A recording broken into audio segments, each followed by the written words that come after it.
अभी अगर हम देखें तो सुजलोन एनर्जी देश के अंदर एक अच्छा खासा मुकाम हासिल कर रहा है, वो भी पवन ऊर्जा की तरफ। स्टाइल को देखकर कि भैया बहुत पैसे कमा रहा है, बहुत पैसे कमा रहा है, उस चक्करों में अपनी नीतियों को ख़राब नहीं करना है। आपको अपने इन्वेस्ट पर ही ध्यान रखना है कि हमें किस तरीके से इन्वेस्टमेंट करना चाहिए। कोयले पर अपनी निर्भरता कायम रखेगी।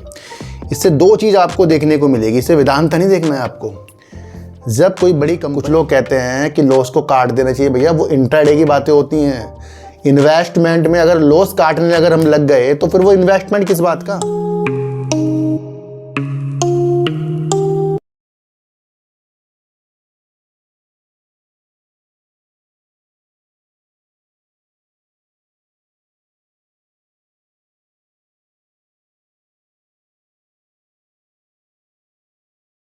नमस्कार, मैं स्वागत करता हूं आपका अपने ही चैनल पर जिसका नाम है सार्थक बाजार से। आज बात करेंगे सर कि कपड़ा व्यापार के अंदर बड़ी तेजी के संकेत आपको देखने को मिल रहे हैं। वो उस चीज़ पर मिले कि भारत और अमेरिका फिर से बातचीत शुरू हो सकती है, तो उस नीति को समझेंगे। दूसरा बात करेंगे वोडाफोन आइडिया में कल इतनी तेजी, कल वाली ही न्यूज़ को पकड़ेंगे, क्योंकि कल मैंने जो वीडियो बनाई थी वो मैंने संडे के दिन बना ली थी, यानी पहले बना कर चला गया था, मुझे कहीं जाना था। तो वोडाफोन आइडिया को आज फिर से एनालाइज करेंगे कल की न्यूज़ के ऊपर। दूसरी बात करेंगे वेदांता कोयले पर अपनी निर्भरता कायम रखेगी। इससे दो चीज़ आपको देखने को मिलेगी। इसे वेदांता नहीं देखना है आपको। जब कोई बड़ी कंपनी किसी के बारे चीज़ों के बारे में बता रही है कि भैया वो कोयला जिससे बिजली उत्पन्न करता है वेदांता, उस पर वो निर्भरता अभी रखेगा आगे, तो इससे क्या दिख रहा है? कोयले का फ्यूचर अभी आगे तक है, पर आने वाला फ्यूचर नवकरणीय ऊर्जा का ही है, क्योंकि उसके ऊपर भी वेदांता कुछ वर्षों में आगे कुछ चीज़ें बदलेगा, अपनी कोयला आधारित से नवकरणीय ऊर्जा की तरफ बढ़ेगा। और उसी से आपको समझना है सुजलोन एनर्जी को। उसके ऊपर भी एक न्यूज़ निकल कर आ रही है, जहाँ पर उसे एक बड़ा ऑर्डर मिला है, दूसरा बड़ा ऑर्डर मिला है, इससे पहले एनटीपीसी से मिला था। तो ये सब फ्यूचर है, और इन फ्यूचर को आपको समझना है कि अगर किसी चीज़ का फ्यूचर 10 साल बाद है तो उसको आज की नीतियों से हम टॉप पर नहीं देख सकते हैं। इन चीज़ों को समझना, आना फ्यूचर नवकरणीय ऊर्जा का ये आप समझ कर चलना।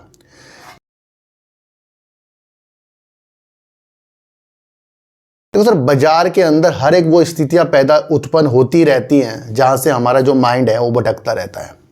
अपने माइंड को समझाने का सबसे अच्छा तरीका यही है कि अपने कुछ चुनिंदा जो आपके शेयर हैं उसकी एनालाइज भरपूर आपको आनी चाहिए। हर 3 महीने में उसकी आपको हर एक चीज़ समझ में आनी चाहिए। उससे न्यूज़ से आपको वाकिफ़ रहना चाहिए।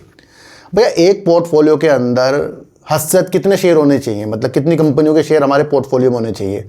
10-20, हद 30, इतने तो वैसे होते नहीं। पर अगर आप देखें कि हम 200, 500 शेयर क्या कंपनी के लेके छोड़ दें अपनी, हमारे पे इतना पैसा है, और अगर ले भी लें तो क्या उसकी एनालाइज हमारे से हो सकती है? भैया बड़े बड़े जो लोग भी हैं ना, उनके पोर्टफोलियो में इतने सारे शेयर भी नहीं होते कि वो हर एक कंपनी के शेयर लेकर अपना बैठ जाएं। तो कुछ चुनिंदा कंपनी को आपको सिलेक्ट करना है और उन चुनिंदा कंपनी को फ्यूचर की स्थितियों के साथ देखना है, क्योंकि अगर किसी की अपनी एनालाइज से किसी फ्यूचर को उसको जानकारी मिल रही है और वो शेयर गिर रहा है और वो लॉस देख रहा है, तो भैया वही पैसा कमाएगा जो लॉस देख सकता है। मैं आपको बता दूं, कुछ लोग कहते हैं कि लॉस को काट देना चाहिए, भैया वो इंट्राडे की बातें होती हैं। इन्वेस्टमेंट में अगर लॉस काटने अगर हम लग गए तो फिर वो इन्वेस्टमेंट किस बात का। मान लो कोई शेयर हमने साल, 2 साल, 5 साल के लिए लिया और वो 2-4 महीने में हमें तिगड़म दिखा रहा है, गिर रहा है, वो भी न्यूज़ हालात से गिर रहा है, तो उसे हम निकल जाएं, लॉस बुक कर लें, तो फिर हमारे से बड़ा मूर्ख कौन होगा? ये जो बड़े बड़े लोग कहते हैं ना लॉस बुक करना सीखो, तो भैया वो होते हैं छोटे छोटे शेयर, पेनी स्टॉक, इंट्राडे, ये वो सारी चीज़ें होती हैं। वो इन्वेस्टमेंट में अगर कोई एचडीएफसी बैंक से लॉस उस ज़माने में लेकर बुक करके बैठ जाता तो आज एचडीएफसी बैंक का शेयर कहाँ है? तो तरीके होते हैं शेयर बाजार के अंदर अपनी रणनीतियों को बनाने में, कहाँ लॉस बुक करना है, कहाँ चीज़ें अच्छी करनी है, ये सब आपकी रणनीति आपकी अपनी होनी चाहिए। मैं आपको बता दूँ, अभी मैंने हाल ही में आपको एक चीज़ कहा था कि भारत के अंदर जो ट्रम्प की स्थितियाँ पैदा हो रही हैं वो निगेटिव तो हैं, पर फिर बता रहा हूँ, तीसरी बार बता रहा हूँ, स्थायी नहीं है, रेगुलर नहीं है। क्योंकि बीते दिनों मैंने आपको पहले भी कहा था कि बाजार के अंदर वो तेजी के माहौल बन रहे हैं। वो इसलिए भी बन रहे हैं क्योंकि ट्रम्प ने मोदी जी को अपना प्रिय मित्र कहा और कहा था कि बैठ के हम इन चीज़ों को कर लेंगे। तो अधिकतर कंपनियां अगर हम देखें तो निर्भर है अमेरिका की तरफ भी, क्योंकि अगर हम कपड़ा व्यापार, टेक्सटाइल को लेते हैं तो अधिकतर कंपनियों की जो बिक्री है, जो ज़्यादा बिक्री है, वो अमेरिका से होती है। और फिर से एक न्यूज़ निकल कर आ रही है जहां पर टैरिफ बढ़ने के बाद भी एक व्यापार वार्ता की स्थितियां पैदा हो रही है। बस उस स्थितियों के साथ आज आपको टेक्सटाइल की स्थितियों तेज दिख रही है। पर ये एक तेजी वाली पकड़ कर नहीं बैठना, आपको पकड़कर तब बैठना है जब ये सारी स्थितियां खुल जाए कि हाँ भैया ये हट जाएगा और हम फिर से व्यापार की स्थितियों के साथ पैदा हो रहे हैं, यानी बना रहे हैं स्थितियां भारत और अमेरिका। तो वो अच्छी चीज़ होती है, यानी कि एक न्यूज़ पॉजिटिव आ गई उसे हम सालों साल पकड़ के बैठ जाएं। भैया न्यूज़ के भी तरीके होते हैं, कब तक उसे आप समझ सकते हैं। फिर भी मैं आपको एक न्यूज़ बता दूं कि जो न्यूज़ निकल कर आ रही है कि अमेरिका भारत व्यापार वार्ता फिर से शुरू होने की उम्मीद में कुछ कंपनियां, कपड़ा शेयरों में 6% तक की तेजी आ गई। कंपनियां भैया आप खुद पढ़ लेना। तो देखो सर, कपड़ा क्षेत्र जो है अमेरिका द्वारा बढ़ाए गए टैरिफ के कारण सबसे अधिक प्रभावित क्षेत्रों में से एक रहा है, क्योंकि कुछ कंपनियां जो हैं अपनी आय का, जो कंपनी अपनी आय करती है, सेल करती है, उसका 50 से 70% का हिस्सा इसी क्षेत्र से प्राप्त करती है, यानी कि अमेरिका की तरफ से प्राप्त करती है।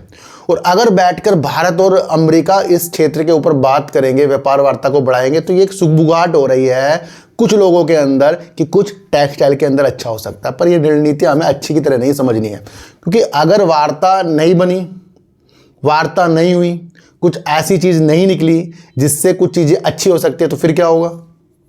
तो न्यूज़ के पढ़ने के आपको माध्यम समझ में आने चाहिए। मैं आपको फिर एक चीज़ बता दूं, तो सर भारत और अमेरिका के बीच बातचीत फिर से शुरू होने की उम्मीद में ये सारी चीज़ें आज आपको देखने को, जहां 6% तक के कपड़ा सेक्टर के अंदर तेजी आपको देखने को मिली है।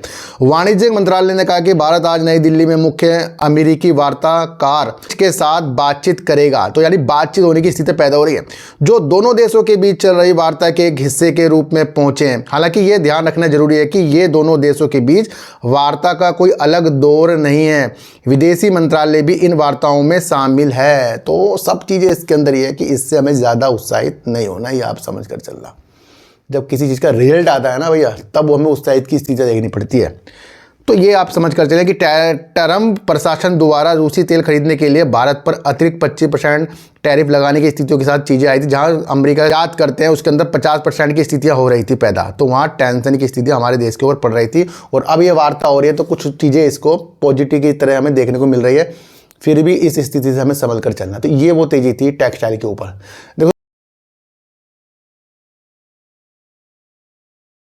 सर, अभी बीते दिनों मैंने आपके लिए वोडाफोन आइडिया के ऊपर एक वीडियो बनाई थी, जहां पर वोडाफोन आइडिया फिर से एजीआर के लिए सुप्रीम कोर्ट की स्थितियों के साथ जा रहा है।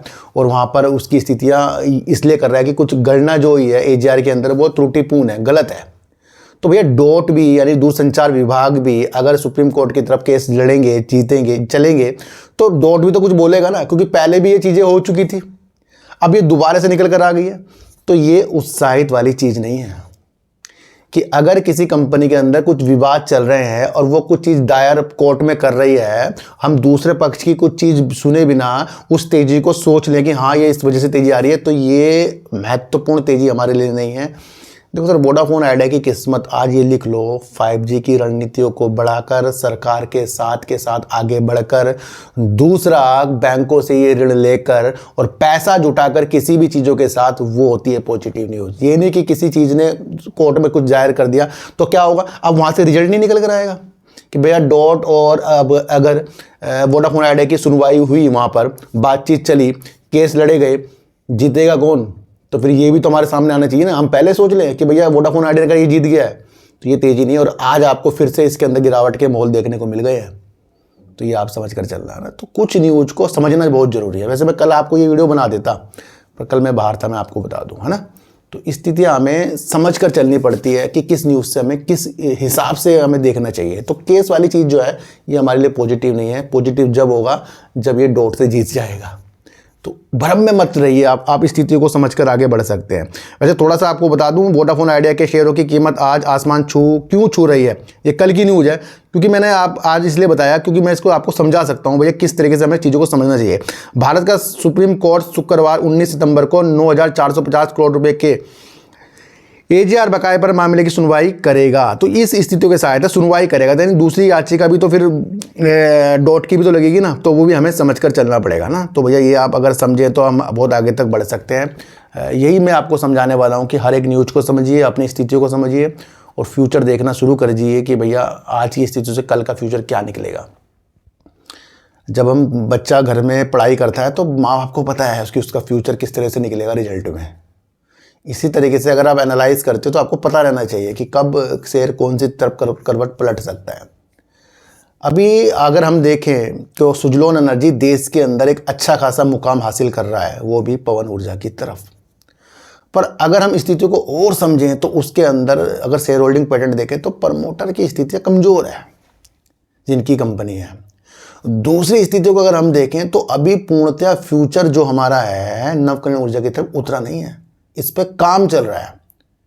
जब किसी स्थितियों के साथ किसी चीज़ में काम चलता है तो उसको हमेशा ये मत समझें कि वो बढ़ता ही जाएगा, वो नीचे भी आ सकता है। क्यों? क्योंकि 80 तक के ऊपर तक के टारगेट किसने दिखाए थे? सुजलोन ने दिखाए। और आज वो कहाँ है? उस वक्त भी अच्छी अच्छी न्यूज आई थी। पर आपको देखना है सुजलोन एनर्जी की बैलेंस शीट, क्या वहाँ प्रॉफिट का वो अच्छी सेल कर रहा है, वो आपको एक फ्यूचर दिखा रहा है। मैं आपको बता दूं तो आज और कल की नीतियों से हम कभी भी आगे नहीं बढ़ सकते, ये आपको समझना है। एक न्यूज़ निकल कर आ रही है कि 838 मेगावाट पवन ऊर्जा साझेदारी से टाटा पावर और सुजलोन एनर्जी के शेयरों में तेजी है।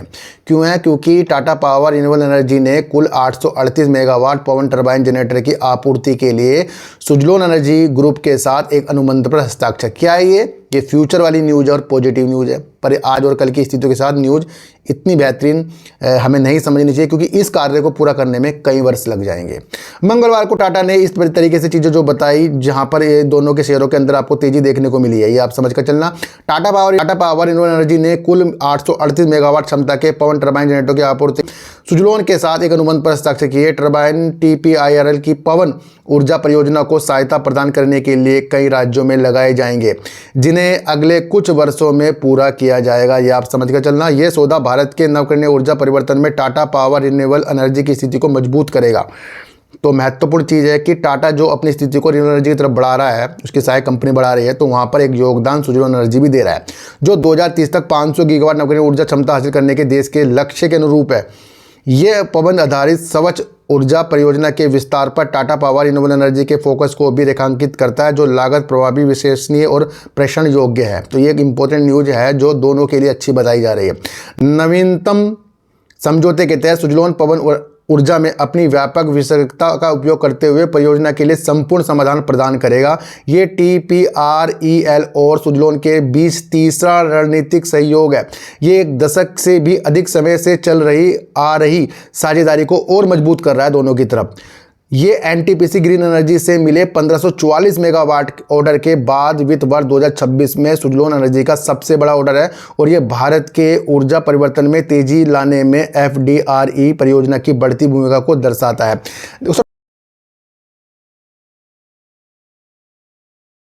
1544 मेगावाट को तो NTPC से, सरकारी कंपनी से ऑर्डर जो है सुजलोन को मिला है 1544 मेगावाट। क्या पूरा कर दिया उसने?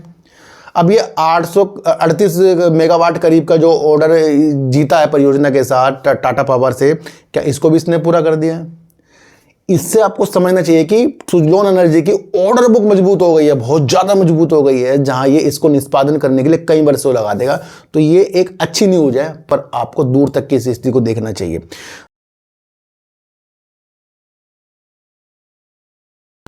तो अब बात करेंगे वेदांता। वेदांता अपने द्वारा अपनी स्थितियों को मजबूत कर रहा है, ये आप सबको पता है। दूसरी स्थितियां आपको पता लगनी चाहिए कि वेदांता का बिजली का कारोबार भी है, और उसके अंदर कोयले से वो बिजली उत्पन्न भी करता है। इस न्यूज़ को समझना है हमें, और इस समझाने के तरीके मैं आपको आगे बताऊंगा। तो सर, वेदांता बिजली का उत्पादन जो करता है वो कोयले से करता है, और एक न्यूज़ निकल कर आ रही है कि वेदांता कोयले पर निर्भरता जारी रखेगा।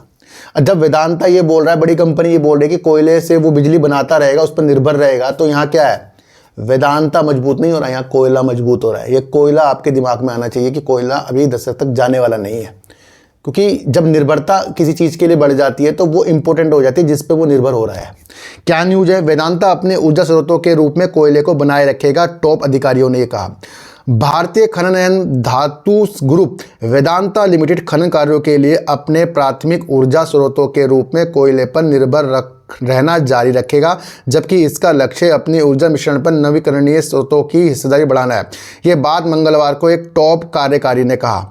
वेदांता रिसोर्सेज की मुख्य कार्यकारी अधिकारी देसनी नायडू ने समिट इंडिया के दौरान एक साक्षात्कार में कहा कि वेदांता के ऊर्जा मिश्रण में कोयले का योगदान लगभग 70% है। तो यानी ज़्यादा से ज़्यादा कोयला का योगदान जो है 70% तक कौन करता है, उपयोग कौन करता है, वेदांता करता है। नायडू ने कहा वेदांता में हमारे लिए कोयला ही आधार भार का योगदान करता होगा। तो ये इंपॉर्टेंट है कोयले के लिए। हालांकि कंपनी अगले 3 से 4 वर्षों में कोयला आधारित बिजली पर अपनी निर्भरता को लगभग 50 से 60% तक कम करने, अपने परिचालन में नवकरणीय ऊर्जा का हिस्सेदारी बढ़ाने की योजना बना रही है। फिलहाल कोयले पर निर्भर है, लेकिन फ्यूचर क्या दिखाते हैं यहाँ पर, नवकरणीय ऊर्जा। मैंने इसलिए आपको ये वीडियो बनाई है कि यहाँ से दो स्थितियाँ पैदा हो रही है। तो कोयला तो रहेगा ही रहेगा, पर साथ साथ वेदांता नवकरणीय ऊर्जा की तरफ भी बढ़ रहा है। अब इस नवकरणीय ऊर्जा की तरफ आप और कंपनियों को भी देख सकते हैं। तो ये वो सारी नीतियां हैं जहां हमने न्यूज़ को अलग ढंग से समझकर आज अपने ज्ञान को हमने बढ़ाया है ना। मेरा किसी भी उद्देश्य से वीडियो बनाने का ये माध्यम नहीं है किसी भी शेयर को हमें खरीदना बेचना, बल्कि ये है कि हमें फ्यूचर किस तरीके से जाना जा सकता है। किसी की भी लाइफ स्टाइल को देखकर कि भैया बहुत पैसे कमा रहा है, बहुत पैसे कमा रहा है, उस चक्करों में अपनी नीतियों को ख़राब नहीं करना है। आपको अपने इन्वेस्ट पर ही ध्यान रखना है कि हमें किस तरीके से इन्वेस्टमेंट करना चाहिए। तो सच्ची वीडियो देखिए, अच्छी वीडियो देखिए, समझ कर देखिए। किसी की बातों में आपको आना ही नहीं है, चाहे मैं क्यों ना हूँ। अपनी एनालाइज को इतना तेज कर लो कि कोई भी आपको हाथ पकड़कर शेयर को खरीदवा बिकवा बिल्कुल भी ना सके। किसी पे निर्भर होना बिल्कुल छोड़ दो। मेरा कोई टेलीग्राम, कोई व्हाट्सएप ग्रुप नहीं है और ना ही आज तक मैंने बनाया। तो सर चीटी को हटा दीजिए, गाय को रोटी दीजिए और अपने बच्चों को ज़्यादा से ज़्यादा प्यार कीजिए, क्योंकि बच्चे ही आपकी मासूमियत से किस्मत पलटेंगे। तो फिर मिलेंगे आपसे नई वीडियो के साथ, जब तक के लिए नमस्कार।